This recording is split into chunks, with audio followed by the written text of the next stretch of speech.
228 kilo सोने का घोटाला हो गया, आप पत्रकार लोग क्यों नहीं उठाते हो? तो जब वहां पर घोटाला हो गया तो अब आप दिल्ली में केदारनाथ बना लोगे, वहां पर फिर दूसरा घोटाला करोगे। 228 किलो सोना केदारनाथ से गायब कर दिया गया, ये कहाँ का नियम है? क्यों नहीं? और मैं स्वामी अभिमुक्तेश्वरानंद जी से अनुरोध भी करना चाहता हूं और उनको चैलेंज भी करना चाहता हूं कि वो तथ्य लाएं सामने, साक्ष्य लाएं और उसके साथ में वो सक्षम अथॉरिटी के समक्ष जाएं और सक्षम अथॉरिटी के सामने तथ्य प्रस्तुत करें, जांच के लिए मांग करें।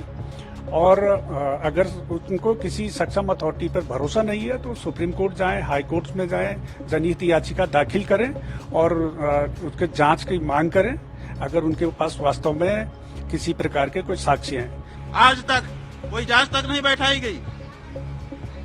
228 किलो सोना का घोटाला केदारनाथ में हो गया। स्वामी अभिमुक्तेश्वरानंद जी को इस प्रकार के दुर्भाग्यपूर्ण बयानबाजी नहीं करनी चाहिए और वो साधु संत के रूप में अपने को प्रदर्शित करते हैं और संत होने के नाते उनको इस प्रकार के दुष्प्रचार नहीं करना चाहिए और संत के रूप में उनको सद्भाव का संदेश देना चाहिए, समाज में अच्छे संदेश देना चाहिए।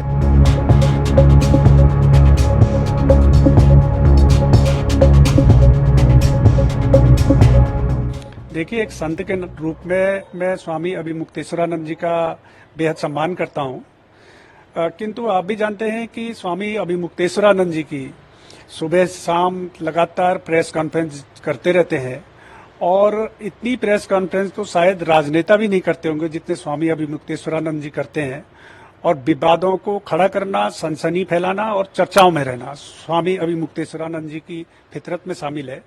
उन्होंने केदारनाथ जी को लेकर के, केदारनाथ धाम में सोने के गायब होने को लेकर के जो बयान दिया है बेहद दुर्भाग्यपूर्ण है और मैं स्वामी अभिमुक्तेश्वरानंद जी से अनुरोध भी करना चाहता हूं और उनको चैलेंज भी करना चाहता हूं कि वो तथ्य लाएं सामने, साक्ष्य लाएं और उसके साथ में वो सक्षम अथॉरिटी के समक्ष जाएं और सक्षम अथॉरिटी के सामने तथ्य प्रस्तुत करें, जांच के लिए मांग करें और अगर उनको किसी सक्षम अथॉरिटी पर भरोसा नहीं है तो सुप्रीम कोर्ट जाएं, हाई कोर्ट में जाएं, जनहित याचिका दाखिल करें और उसके जांच की मांग करें अगर उनके पास वास्तव में किसी प्रकार के कोई साक्ष्य हैं। और नहीं तो बेवजह किसी प्रकार के विवाद खड़ा करना, केदारनाथ जैसे धाम पे की गरिमा को और उसके जो महत्ता है उसको ठेस पहुंचाने का स्वामी अभिमुक्तेश्वरानंद को बिल्कुल भी अधिकार नहीं है।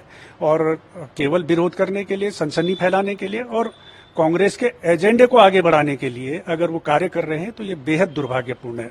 और मैं यहाँ पर यह भी स्पष्ट करना चाहूंगा कि जैसे हमने पूर्व में भी जब ये विवाद उठा था तब भी हमने स्पष्ट किया था कि केदारनाथ धाम में जो गर्भगृह को स्वर्ण मंडित कराया गया है उसमें बद्रीनाथ केदारनाथ मंदिर समिति की कोई भूमिका नहीं रही है और न ही प्रदेश सरकार का किसी प्रकार का कोई लेना देना रहा है उस मामले में। गर्भगृह को स्वर्ण मंडित कराने का जो कार्य किया गया है वो मुंबई के एक दानी दाता हैं उनके द्वारा किया गया और उन्होंने अपने ज्वेलर्स के माध्यम से ही कार्य संपादित कराया। मंदिर समिति ने ना ही सोना खरीदा और ना ही उन्होंने मंदिर समिति को सोना दिया है। उन्होंने स्वयं के माध्यम से, स्वयं के कारीगरों के माध्यम, स्वयं के ज्वेलर्स के माध्यम से कार्य संपादित कराया। और उनके बारे में, उन दानी दाता के बारे में यह भी कहना चाहूंगा, मैं बताना चाहूंगा आपके माध्यम से कि उन्होंने देश के तमाम मंदिरों में स्वर्ण के कार्य कराए हैं। उनमें काशी विश्वनाथ से लेकर, सोमनाथ से लेकर के, मुंबई के सिद्धि विनायक से लेकर के, अयोध्या में राम मंदिर में और इससे पूर्व उन्होंने 2005 में बद्रीनाथ में भी ये कार्य कराया था।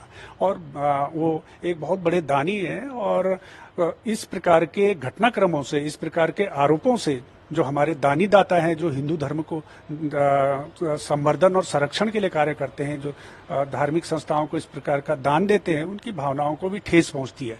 तो इसलिए मेरा स्वामी स्वरूप ये अभिमुक्तेश्वरानंद जी से अनुरोध है कि उनके पास किसी प्रकार के साक्ष्य हैं, केवल प्रेस के सामने बयानबाजी न करें, सक्षम अथॉरिटी के पास जाएं, जांच की मांग करें।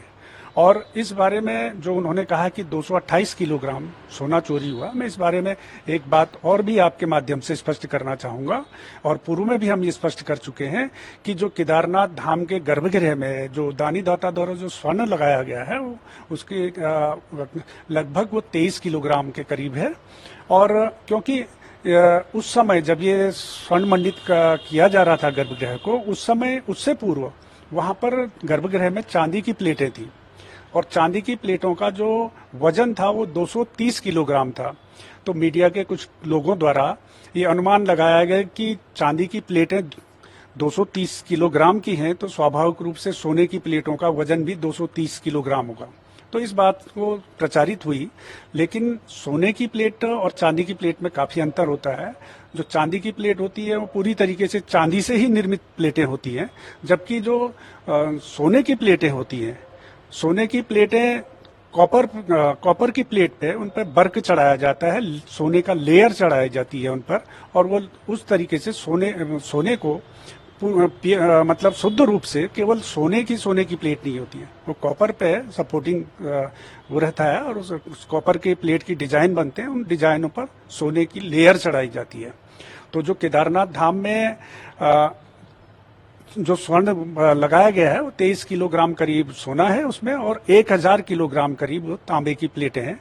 और ये तकनीकी पूरे देश में जितने भी मंदिरों में स्वर्ण को लेकर के जो भी कार्य हुए, चाहे वो तिरुपति बालाजी हो, चाहे गोल्डन टेम्पल हो, सभी जगह इसी तकनीक के आधार पर स्वर्ण मंडित कार्य कराए जाते हैं। तो इसलिए मेरा फिर एक बार मैं ये कहना चाहूंगा कि स्वामी अभिमुक्तेश्वरानंद जी को इस प्रकार के दुर्भाग्यपूर्ण बयानबाजी नहीं करनी चाहिए, और वो साधु संत के रूप में अपने को प्रदर्शित करते हैं, और संत होने के नाते उनको इस प्रकार के दुष्प्रचार नहीं करना चाहिए, और संत के रूप में उनको सद्भाव का संदेश देना चाहिए, समाज में अच्छे संदेश देना चाहिए, बजाय कि इस प्रकार के हिंदू धर्म के प्रति, जैसे पूर्व में भी उनके कई बार बयान आते रहे हैं, राम मंदिर के समय में भी उन्होंने विरोधाभासी कई तरीके के बयान दिए थे। तो इस प्रकार के उनको बयानबाजी नहीं करनी चाहिए और कांग्रेस के एजेंडे के अनुरूप नहीं चलना चाहिए।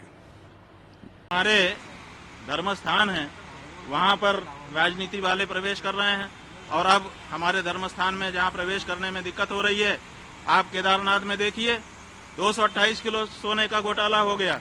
आप पत्रकार लोग क्यों नहीं उठाते हो? तो जब वहां पर घोटाला हो गया तो अब आप दिल्ली में केदारनाथ बना लोगे, वहां पर फिर दूसरा घोटाला करोगे। 228 किलो सोना केदारनाथ से गायब कर दिया गया।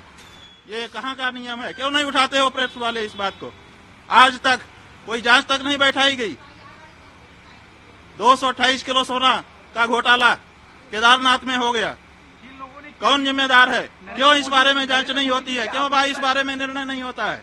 और अब आप कहेंगे हम दिल्ली में ही केदारनाथ बना लेंगे, ये नहीं हो सकता। नरेंद्र मोदी जी से आपने कल मुलाकात की, उनको आशीर्वाद दिया कल?